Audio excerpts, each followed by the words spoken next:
the truth is I didn't like working with identity, and the reason why is because I found this to be too abstract. So I couldn't find a biological basis. And by the way, clinical work have a lot of people that have field practice experience.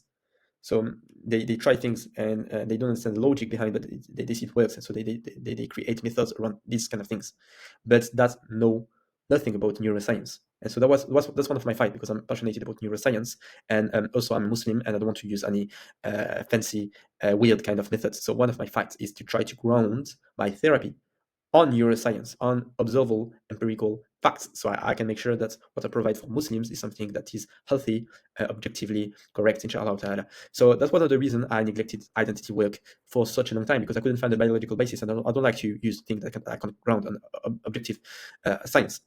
And so I found it a bit abstract, and so neglected it. And alhamdulillah, I could get many changes without working on identity in itself.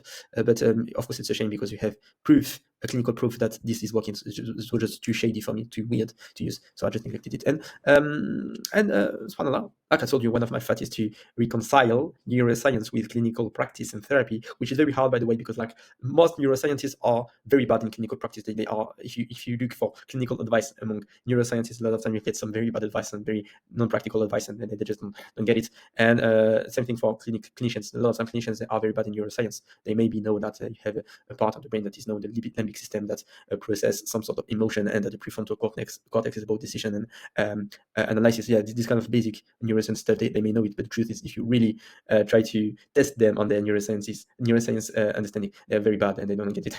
And so there's a fight here to reconcile neuroscience and clinical practice.